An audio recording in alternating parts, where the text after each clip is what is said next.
एक गांव में मनोज अपनी छोटी बहन रानी के साथ रहता था। मनोज बहुत मेहनती और ईमानदार था और उसकी एक छोटी सी दुकान थी और इसी दुकान में वे बहुत ज्यादा मेहनत करता था ताकि ज्यादा से ज्यादा पैसा कमा सके और अपनी बहन की शादी धूमधाम से कर सके। एक दिन की बात है। भैया, आप दिन रात इतनी ज्यादा दुकान में मेहनत करते हो, कभी अपनी सेहत के बारे में नहीं सोचते? कम से कम टाइम पर खाना तो खा लीजिए। अरे पगली, मेरी थकान तुझे देखने के बाद ही दूर हो जाती है और भूख तो लगती ही नहीं। अब बस एक तमन्ना है, तुम्हारी शादी किसी अच्छे घर में हो जाए और बहुत ज्यादा धूमधाम से हो जाए और जिस घर में तुम जाओगी उस घर में तुम रानी बनकर रहो। मेरी तो बस ये आखिरी ख्वाहिश है। मेरे इस गरीब के घर में तुझे क्या ही मिला है। अरे ये क्या बोल रहे हो भैया? इस घर में तो मुझे आपका प्यार मिला है और इसके सिवा मुझे क्या चाहिए? अरे पगली, जब देखो तब तू मुझे रुलाने वाली बात करती है। देखा, फिर से तूने मुझे रुला दिया ना।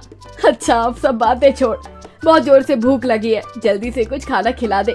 और हाँ, कल तुम्हें एक लड़के वाले देखने आ रहे हैं। उनके नाश्ते पानी में कोई कमी नहीं होनी चाहिए, नहीं तो हमारे घर की बदनामी होगी। दोनों भाई बहन खाना खाकर रात में सो जाते हैं। अगले दिन रानी को लड़के वाले देखने आते हैं और उन्हें रानी पसंद भी आ जाती है। लेकिन लड़के की माँ मनोज को घर के एक साइड में ले जाती है और बोलती है, देखो, तुम्हारी बहन मुझे बहुत ज्यादा पसंद है, पर हमारी शर्त है। जी बोलिए, आपकी सभी शर्त मुझे मंजूर है। बस मुझे इस समय का इंतजार है कि आप अपने घर की बहू मेरी बहन को बना लीजिए। अरे बेटा, पहले मेरी बात तो तुम सुनो। शादी से पहले मुझे एक सूटकेस में भरकर पैसा चाहिए और वो भी बिल्कुल भरा हुआ, थोड़ा भी उसमें खाली जगह ना हो। और शादी के बाद जब तुम्हारी बहन मेरे घर आएगी तो उसके पास सोने की सभी गहने होने चाहिए। बताओ, अब तुम्हें शर्त मंजूर है? लड़के की माँ की ये बात सुनकर मनोज सोच में पड़ जाता है और अपने मन में सोचता है, हे भगवान, अब मैं क्या करूं? ये बुढ़िया दहेज में इतना सारा सामान मांग रही है, इतना अच्छा रिश्ता मैं ठुकरा भी तो नहीं सकता। अभी तो मैं हाँ बोल देता हूँ, बाद में थोड़ी ज्यादा मेहनत करके थोड़ा थोड़ा करके सभी के पैसे चुका दूंगा। लेकिन ये बात मुझे अपनी बहन से छुपा कर रखनी होगी। अगर उसे ये बात पता चली तो वे शादी करने से मना कर देगी और वे ये शादी कभी नहीं करेगी। मनोज अपनी बहन को सभी सामान देने के लिए बूढ़ी औरत को हाँ बोल देता है। कुछ दिनों के बाद शादी का समय भी आ जाता है। अभी तक मनोज जो भी पैसे जोड़ रखे थे और गहने सभी अपनी बहन के हाथ में थमा देता है। अपनी बहन को मनोज खुशी खुशी विदा कर देता है। अगले सप्ताह में रक्षाबंधन है और रानी पगफेरे के लिए भी घर आएगी। उसे देने के लिए अब तो मेरे पास पैसे भी नहीं हैं। क्या करूं, कुछ समझ नहीं आ रहा है। ऐसा करता हूँ, ये घर बेच देता हूँ। मनोज घर और दुकान दोनों बेच देता है और वह बेचारा खुद सड़क पर आ जाता है। अब उसके पास रहने के लिए ना कोई ठिकाना था। मनोज खुशी खुशी हाथ में गहने लिए अपनी बहन के घर की ओर निकल पड़ता है। लेकिन रास्ते में उसे एक तेज रफ्तार से आती हुई कार ठोकर मार देती है, जिसकी वजह से बेचारा मनोज की मौत हो जाती है। तभी वहाँ पर कुछ लोग आते हैं और तरह तरह की बातें करने लगते हैं। एक व्यक्ति बोलता है, अरे भाई, ये तो मुझे चोर लग रहा है। हाँ भाई, तुम सही कह रहे हो। देखो ना, इसके हाथ में ये सोने की कटोरी है और इतने सारे पैसे। चोर कहीं का, सजा मिलनी चाहिए तुझे। मुझे लगता है इसके बारे में पुलिस को बता देना चाहिए। थोड़ी देर में वहाँ एक पुलिस आ जाती है। वहाँ पर पड़े हुए बेचारे मनोज को पुलिस उठा कर ले जाती है। मनोज मर गया था, लेकिन मरने के बाद वह भूत बन गया। मुझे मौत भी कैसी मिली भगवान?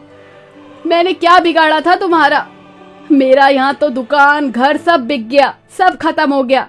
लोग मुझे मरते देख मुझे चोरी का नाम दे चुके हैं। भगवान, तुम जानते हो मैं चोर नहीं हूँ। काश मैं मरने से पहले एक बार अपनी बहन से मिल लिया होता, उससे राखी बंधवा ली होती तो मेरी कलाई ये सूनी नहीं रह गई होती। और इधर रानी अपने भाई के घर पहुंचती है और बोलती है, भैया, भैया कहाँ हो आप? देखो, मैं आपकी बहन आ गई है, कहाँ हो आप? तभी रानी की आवाज सुनकर घर के पड़ोस के एक पति पत्नी आते हैं और रानी से बोलते हैं, अरे रानी, तुम किसे आवाज लगा रही हो? तुम्हारा कोई भाई नहीं है। अरे ये क्या बोल रहे हो आप? भैया नहीं है, आज के दिन वे कहाँ जा सकते हैं? अरे तुम्हें ये पता नहीं कि तुम्हारे भैया एक चोर है और वह चोरी करके भाग रहा था। तभी एक समय में एक गाड़ी आकर ठोकर मार गई और उसी समय तुम्हारे भाई की मौत हो गई। नहीं नहीं, ऐसा नहीं हो सकता, मेरे भैया चोर नहीं हो सकते। ये आप कैसे कह सकती है? और क्यों इतना अनाप शनाप बोल रही हो? वे कभी भी चोरी नहीं कर सकते।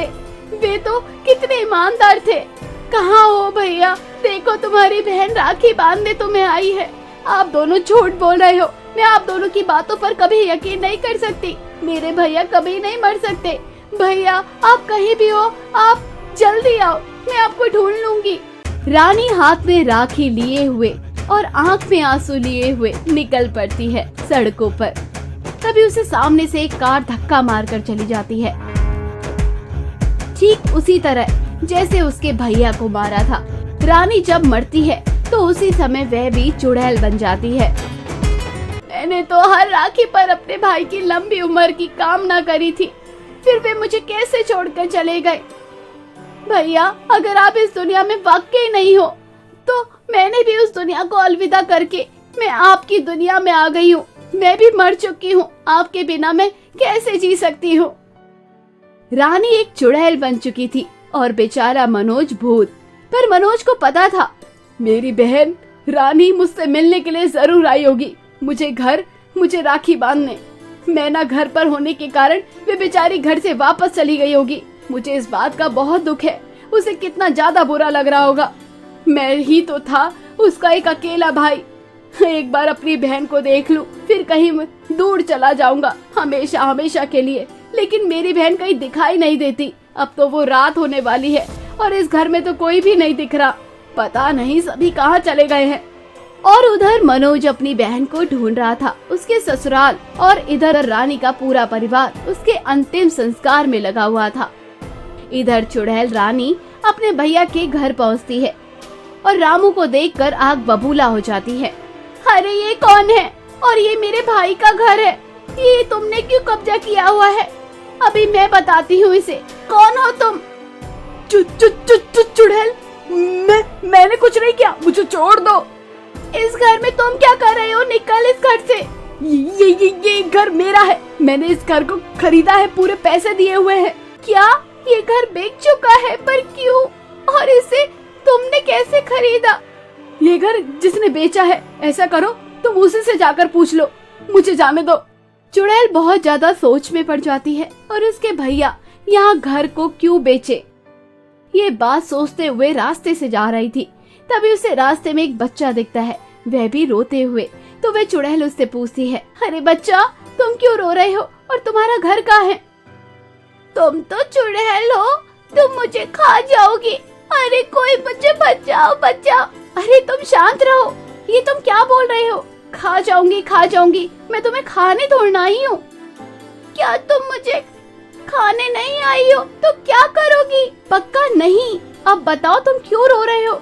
आज के दिन राखी है और मैं हर साल पैसे जोड़कर अपनी बहन से राखी बंधवाता था और बहन को कुछ ना कुछ उपहार देता था। लेकिन इस बार मैं भूल गया और मेरे पास पैसे भी नहीं है और राखी बंधवाने के बाद उसे देने के लिए मेरे पास कुछ भी नहीं है। और मैं अपनी बहन से बहुत ज्यादा प्यार करता हूँ। तुम अपनी बहन से बहुत ज्यादा प्यार करते हो ना, इसलिए तुम अपनी बहन को आज बहुत सारा आशीर्वाद देना। इससे अच्छा उपहार उसके लिए कुछ नहीं हो सकता। सच में वे खुश हो जाएगी। मैं ऐसा ही करूँगा चुड़ैल दीदी, आपका बहुत बहुत शुक्रिया। अब मैं चलता हूँ। एक बहन के लिए इससे ज्यादा उपहार क्या ही हो सकता है।